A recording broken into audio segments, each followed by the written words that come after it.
Hey, welcome back. In this video, we're going to talk about polar coordinates. We're not going to do a holistic review of everything polar coordinates, but before we talk about the calculus of polar coordinates, it's going to be important to review some really main concepts. All right, first and foremost, if we're going to describe the location of a point on a two-dimensional plane, we originally use rectangular or the Cartesian coordinate system, which uses this horizontal and vertical distance from an origin point. And this is really important. In either case, when we're describing a point, we have to define an origin point, and then what we're doing is from that origin point, describing a point in the plane. We know very well about the Cartesian coordinate system that does it in terms of x and y. But if we want to describe this point, another way to do this is to say, well, the straight line distance from that point to here, that we're going to, in polar coordinates, we call r. It's this straight line distance from the origin to the point that we're looking to describe. So we have this, which is kind of this magnitude or this distance from the origin. And then off of the positive side of the x-axis here, we think about this being an angle of 0, as with the unit circle, and then we describe the angle off of that.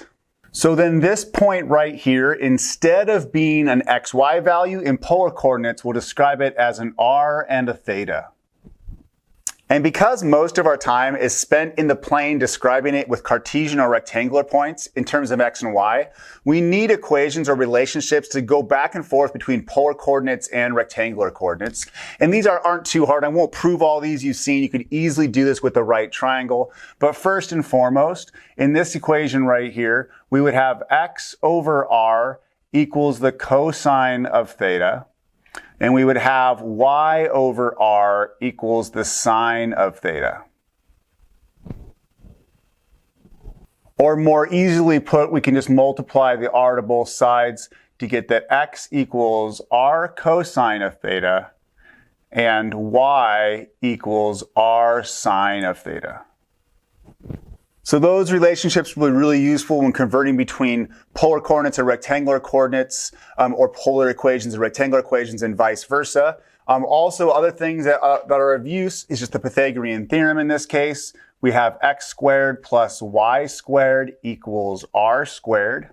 And then finally, another useful tool using tangent to deal with usually when you're trying to find theta in some case, will be that the tangent of theta, again, theta being this angle right here, equals y over x. So these are the fundamental relationships between rectangular and polar coordinates that you need to understand.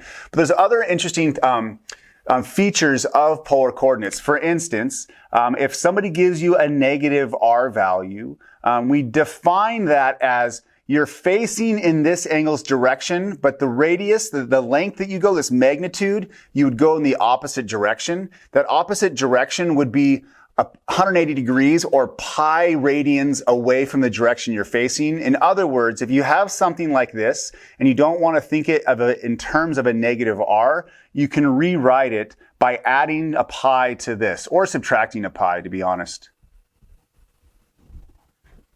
Also, in the rectangular plane, when you have a value for x and y, that's a unique placement on the plane. But actually, in polar coordinates, every point has an infinite number of ordered pairs that could describe that point. And it's because of the periodic nature of our angles right here. We go to 2 pi, and then when you add pi over 4 to 2 pi, you're really at the same place as pi over 4. So importantly, what that statement is that for any point described in polar coordinates, the exact same point can be described by adding or subtracting 2 pi. And again, all this is saying k in this case is just an integer, and it's saying you can add or subtract any factor of 2 pi and you'll end up in exactly the same point. That won't really come up a lot, but it's important to know that while in the rectangular system we have uniquely described points, in polar coordinates, each point actually has an infinite number of ways to describe it because of this. And finally, I want to make a point about using the tangent, because often you'll get into weird places, especially when you have a point, let's say in rectangular coordinates, that's in the second or third quadrant. Because of the nature of tangent inverse, when you're looking to find theta, you'll often have to do some manipulations. So really important, and I'll just write this in the rectangular form. But if you have the tangent inverse function, it's really important to remember one thing, is that the domain is all real numbers. So unlike the sine and cosine inverse function that have domain restrictions, tangent doesn't. It's all real numbers. That's because of the nature of the outputs of tangent. But importantly, the range of values that you'll output from the tangent inverse function are from negative pi over 2 to pi over 2. And I'm mentioning this because this is one little tricky thing that will come up. It's not necessarily has anything to do with polar coordinates. It has to do with the nature of tangent inverse. And what I mean to say is this, so again, if you think about the outputs of tangent inverse, it will only output angle values on this part of the unit circle right here. And importantly, that means that if you're trying to describe a point over here in the third quadrant, you'll have to do a little bit of tricks to actually find the theta value for that. Our first example, you'll see this in action, but I wanted to point that out. Importantly, what we'll use for this is the periodic nature of tangent, and we'll use this fact right here, that the tangent of an angle is equal to tangent of that angle plus pi. Just to clarify that so it's a little bit more robust, is that tangent of theta is actually equal to theta plus any multiple of pi. Usually we'll just add or subtract a pi for the work that we'll be doing, but it's important to note, like this is the definition of the period of tangent being pi. All right, there's the background. Now let's ground us with some examples. In this first example right here, we're being asked to convert -2, -5 from Cartesian or rectangular coordinates into polar coordinates. And this is an example, by the way, and the reason for me talking about this, I want to do an example like this, is this because of both the x and the y value are negative, we're going to end up somewhere in the third quadrant. We're going to have to be careful about how we describe theta specifically. But first and foremost, actually, r is easy to find with the Pythagorean equation right here. So we get that r squared equals -2 squared plus 5 squared. And this is really straightforward, is that r squared equals 4 plus 25 is 29, which means that our r value equals the square root of 29. So we found r, now we just need to find theta. What we're going to use is this fact that the tangent of theta equals -5 over -2, but I'll just write that as 5 over 2 because the negatives cancel. Now importantly, I'm going to apply the tangent inverse to both sides of this. I'm going to do this somewhat quickly, really just as a suggestion for how you're attacking that you do the same. So in this case right here, I'm going to take the tangent inverse of both sides, but I know that the angle that they're going to output is somewhere in the first or fourth quadrants. So what I'm going to do, when I take the tangent inverse, I apply it to both sides, I get the tan inverse of 5/2. But what I'm going to do, importantly, is I'm going to add pi to that. So I'm adding pi to get an answer for theta that will have an output or have a tangent value of 5/2, but be in the third quadrant. I do this whenever I have a rectangular coordinates that end up in the second or the third quadrant, anywhere over here, because I can't output those theta values from tangent inverse. So that's just a little trick to remember right there. And again, that's why I say just plus pi, because that will always be the trick when you're going from rectangular into polar to get it into the right spot. But I digress. Let's do this. So when I apply this, I got that the tangent inverse of this was about 1.19. Add pi to that to get a theta value of 4.33. So there's the work for converting this from a rectangular coordinate system into polar. And again, I found r by using this Pythagorean relationship right here between x squared, y squared, and r squared. I find the angle using this tangent relationship right there. I actually also could use sine and cosine for that if I wanted to. I always just stick with tangent and take care of it. It allows me to kind of box in how I'm attacking this. But again, I could use these relationships to also find theta once I have my r value. But in this case, finally, just to put a button on it, I would have this in polar coordinates as the square root of 29 comma 4.33. Again, when I write this as we're describing over here, in rectangular or in polar coordinates, you always write the radius value first and then the angle value. And so then it makes sense to go back the other way. You'll find that this is less ambiguous and a lot easier to go from polar back to rectangular coordinate points. But in this case right here, to convert these, I'm just going to use these two equations right here. And so again, just to make it clear, this 6 is r and the 2 pi over 3 is my theta value. So if I want to find x, all I need to do is I take r, which is 6, times the cosine of 2 pi over 3. And to find my y, I do the same thing. I'm just using my sine value. And I chose this because this is a nice known angle right here, 2 pi over 3. In this case, this becomes 6 times the cosine of 2 pi over 3 is negative 1/2. And the sine of 2 pi over 3 is root 3 over 2. Which gives me that my x value here is negative 3, and my y value here would be, I get 3 root 3. And again, it's really that straightforward. We don't have the ambiguity that we have when we go from rectangular to polar because we're not finding that angle and that issue in finding the angle and our inverse trig functions. But in this case right here, when I convert this polar point into rectangular, I get negative 3 square root 3. And while it's important to be able to switch between polar and rectangular points, the real power of converting between the two systems for integration and differentiation case is when dealing with expressions or equations. And so in this case right here, what we want to do is rewrite this in the rectangular coordinate form. If you're looking at this right here, it's a bit awkward because we have this cosine of theta, but we want the r cosine. And we have this r squared here, but we just have an r. So the question becomes, well, how do I go about using these properties right here to convert between polar into rectangular? But the beautiful move that we're just going to do first here is we're going to multiply both sides of this equation by r. When we multiply both sides by r, you can see how probably beautiful this becomes right away. I get r squared over here, and I get 8r cosine of theta. Once I do that, I actually now have r squared. I can replace r squared with the xy right here. So I get x squared plus y squared on the left-hand side here. And then r cosine is the same thing as x. So this just becomes 8x. And then actually there we have converted this into rectangular coordinates. But the real power of doing this is to figure out what shape you have or what is the figure you have in the rectangular coordinate plane to describe our original equation right here. So what I'm going to do is I'm going to subtract over this 8x and work with this just a little bit. So I have minus 8x. I'm going to put this y squared right here, leave a space, and then I get 0 over here. So just subtracting 8x from both sides.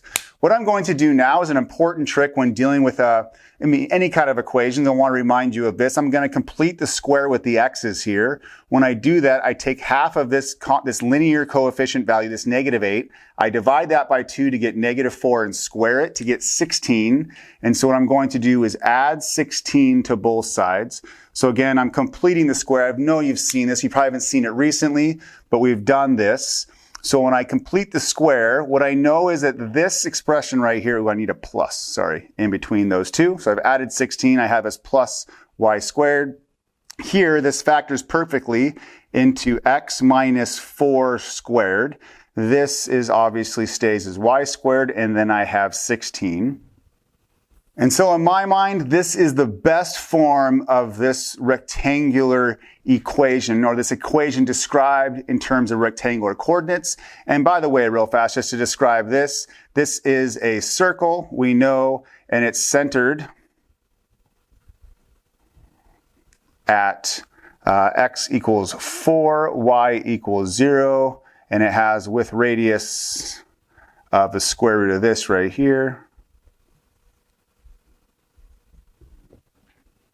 And beautifully and importantly, we'll talk a bit about this in a second, but the idea is, what does the graph of this look like? Well, we've just proven that this right here describes a circle centered at the Cartesian coordinates of 4, 0 with a radius of 4. And important to say this is that even though we're describing it this way or this way, the shape, the physical shape that you see, the graph, will be exactly the same, even though we're describing it in 2 different coordinate systems.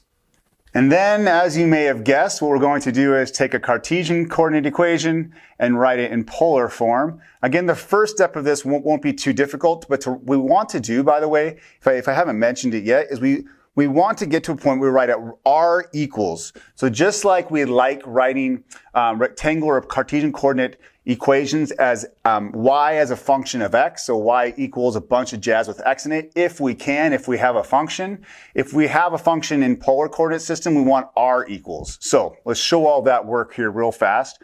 My first step is simply to replace x and y with the representative polar coordinate expressions here. So this becomes r cosine of theta plus 2 squared plus r sine of theta plus 3 squared equals 13. Then what I'm going to do is expand these out. This is going to look a little nasty, but you'll see how it cleans up nice. But when I expand this out, what I get is r squared cosine squared of theta plus 4r cosine of theta plus 4. So that's me expanding this expression right here. Exactly the same treatment with this will give me r squared sine squared of theta plus 6r sine of theta plus 9 equals 13. So things just got kind of intense looking. It's going to clean up really nice, and usually will for the kind of problems that you'll be dealing with. But first things first, I remind myself what I'm trying to get is r equal an expression in terms of theta. But let's clean this up before we get there. The constants work out really nicely here. So this is a 4, this is a 9, and this is a 13. Those all cancel when I subtract 13 from both sides. Then what I'm going to do, and I won't write out these steps, but I'm sure that you can see this real fast. What I have is r squared cosine squared plus r squared sine squared. So if I bring this r squared sine squared with the cosine squared, and then I factor out on r squared, what I'll have is r squared times sine squared plus cosine squared. But I know the cosine squared and plus sine squared is 1, so I just get r squared times 1. In other words, these add together to just give me r squared. And then I still have these two terms right here.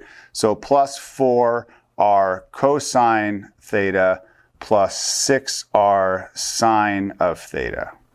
And now equaling 0. Then this next step is actually just the opposite of what I did to start the last problem. If you remember, I had this r equals 8 cosine theta, and I said, well, I want to get some r squareds in there and get the r cosine to input this information right here. I'm going to do the opposite now. What I'm going to do is divide both sides of this equation by r. And when I do that, I'll end up with r plus 4 cosine of theta plus 6 sine of theta equaling 0. And then just to rewrite this in terms of r in terms of theta. So what I'll do right here is just subtract over these two terms to get r equals negative 4 cosine of theta minus 6 sine of theta. And again, to remind you of what this is, as we talked about in the beginning, because these will describe exactly the same graphical shape, and because it's going to help the conversation we're about to have with graphing or looking at the graphs of these polar equations. This is a circle. So this describes a circle. It's centered at -2, -3, and it has a radius of the square root of 13. And then this part isn't really important, but I think it's really cool and you can do things quickly with this, is the fact that if you knew that this is a circle, and hopefully you'll know after the next conversation that a figure like this or a graph like this will be a circle. You can find the center of the circle, which is related to like the center of mass of an object, is that -2, -3. And if you walk through this work right here, you can kind of verify that. The center, which comes from these parts of this equation right here and result here, the center, the x and y values will always be half of these coefficients in front of the cosine and sine. All right, let's now talk about polar graphs. In this video and in this class, I'm not going to focus a lot of time spent on sketching polar graphs by hand, but I think it's very important moving forward that you understand where polar graphs come from. And if you had to sketch them or to describe a polar graph, you absolutely could. So what we're first going to do is talk about this example. I'll get a little bit deep. I'm not going to do a lot of physical work to do this, but describe where this graph comes from. And then I'll go through all of the general types of graph you'll see and their form. And that will be useful moving forward, especially if we're talking about arc lengths or areas of polar coordinates. It's important to have a general idea of what the graph is to be able to tackle those kinds of questions. So again, first I'm going to get a little deep with this and then we'll generalize. I'll show you a bunch of just different graphs and their general forms in polar coordinates. First and foremost right here, I think the absolute best way to think about graphing polar coordinates quickly is to view the rectangular coordinate relationship described by this equation right here. So first and foremost, let's look at a graph of this where I'm treating r as my y value and theta as my x value. And importantly to say to this is that you don't have to get any deeper than 0 to 2 pi when you're thinking about this, because that's all the range of values that will be output. You have your full graph from 0 to 2 pi. That wouldn't be true if you had some coefficient on your theta. Like if it was 1/2 or theta over 2 right there, you'd actually have to go to 4 pi to create the whole figure. But we're not going to be considering those kind of graphs in this conversation. So we look at this graph right here. And what I want to do then right now is look at this in the polar coordinate system right here. So this equation describes this graph right here. And my point being here, and again, I think this is the most powerful way to graph these things. By the way, this is called a limison, this little figure that's got a circle with a little blip on the inside right there. By the way, they're the coolest when this value is bigger than this value right here. If that value is bigger, they don't have the little loop on the inside. I'll talk about that a little more in a second. But the question is, where does this figure come from given this image right here? And importantly that you can see right here, well, we have this little part of this because the amplitude of cosine, so this is an amplitude and this is a shift up. So we have 4 cosine, which has the amplitude of 4, but we've moved it up to 2, which means we have just this little blip right here that's under the x-axis. That's the little loop on the inside right here, because between those range of values right there, where it goes underneath the x-axis, I'm going to get negative r values, which make it go in exactly the opposite direction. So importantly, when you see the end of that little blip, and it's not really called a blip, I'm just calling it a blip, right? But when you see the end of that r value was actually negative and it was pointing in 180 degrees the opposite direction, but the negative r value made it go in that way. And then this isn't a really scientific way of doing this, but for me, visually, this really helps in seeing these graphs. If you took this figure right here, you took the x-axis from 0 to 2 pi and you wrapped the 0 and the 2 pi together. So you had this figure, now you have this circle, that the x-axis is now this circle. You're getting close to that. Then what you would do with that x-axis is you take like a zip tie or something like that, and you pull it so the x-axis, that circle from 0 to pi, goes into one origin point. And hopefully you can see that as you would do something like that, you would get this figure.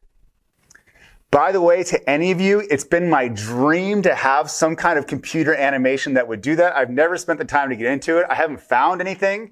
And maybe I'm the only person that thinks of it this way. But again, I hope that it helps. Where you take the ends of this cosine function right here, you'd wrap them there, which would create this outer circle. And that little blip on the inside is what becomes that little piece right there.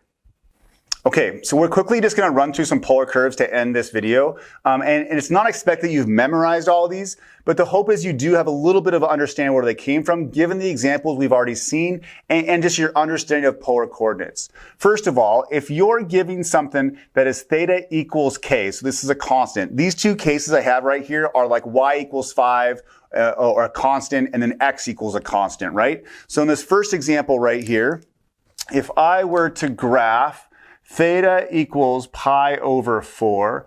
What this is, it's all of the points that have an angle of theta, but given the range of y values, right? And so in that case right there, what we have is a straight line that has an angle of pi over 4. So this right here is a line. So when theta equals a value, we get that at that angle, and we have a straight line given all r values. And the same thing here, this is the graph that has a fixed radius, but every theta value, and what that would be is a circle of, so let's say r equals 5, as I said right here. And what that is, it's a circle of radius 5. And importantly here also is that this circle with this kind of equation is centered at the origin.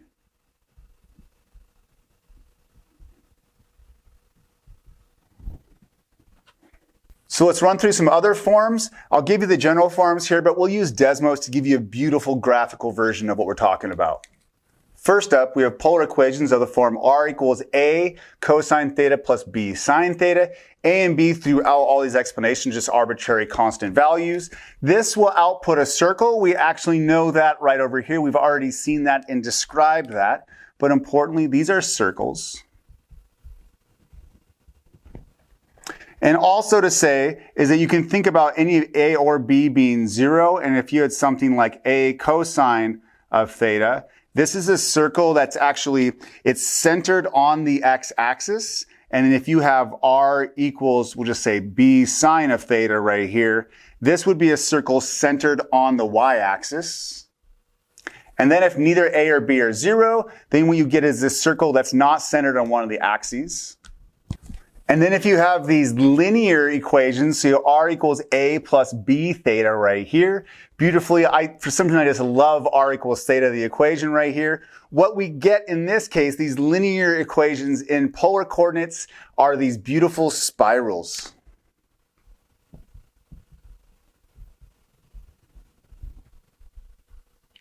So then we have polar equations of this type right here, where we have a 1 plus or minus the cosine, or a times 1 plus or minus the sine. In this example, you can see right here, this figure is called a cardioid.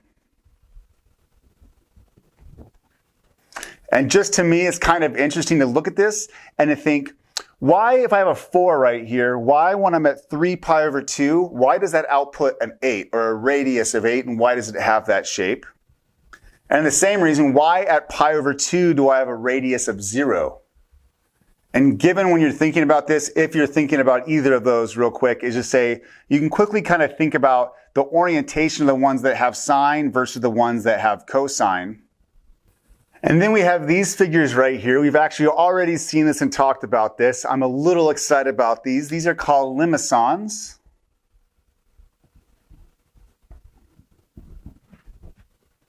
And again, we talked a little bit why it has the shape that it has with this little blip on the inside right here. Importantly, I want to say, so this is the equation for these limicons right here. But in my mind, these are only interesting if the b value is bigger than the a. Just to give you 1 second, let's switch these around and let's look at what happens if this is 4 and that's 2. And I think you probably can agree that's not quite as cool. Importantly to think about, and go back to our previous conversation just briefly, is while this is still a limicon, it doesn't have that little loop curl on the inside. Because this right here, this translation up on the x-axis, if you think about this in the rectangular form like we had, this is too big for this amplitude to reach below the axis to get that little blip right there. So the little kind of flat part that you see right there is this going down, but it never reaches underneath the x-axis, so we don't get that little curly part on the inside. And then finally, we have our last polar graphs, which are roses. Our roses are described by these equations right here. And importantly, what's going on that's different than our other examples is this period change right here with this B value. So we're speeding things up. As we go around with our angle, we're actually, this outputs things quicker than it does on the general unit circle. And importantly, two things happen. First of all, probably one of the coolest figures you'll ever see right here. But importantly to say is this, if you look at this as r times 2 cosine of 2 theta, if this coefficient on the inside, so in the argument or on the theta right here, if that is even, you will always end up with a rose with double the number of petals. So we'll always have twice the number of petals as that coefficient on the inside. But if we have an odd number of petals, we don't end up with twice the number of petals. We just have 3 petals in that case. And so importantly, then also if B is odd, all we have are B petals. All right, and lastly, I'm resisting the urge a little bit to talk about why the difference between these two, and I won't go into depth, but I do want to speak a little bit about it and to say, if you were interested and wanted to investigate this, you could play around with different B values and look at the rectangular coordinate version of that graph. And then what happens is you would realize, well, they should always have twice the number of petals, given how this graph does. And again, this B affects the periodic nature of sine and cosine. I think about the multiplicative nature of B as it speeds up sine and cosine, which means it shrinks the actual period of those functions. But to say you should have double every time, but if your B value that you're using is odd, what happens is petals get doubled up on the way. So instead of having 6, what we do is as we go from 0 to 2 pi, we trace those 3 petals twice.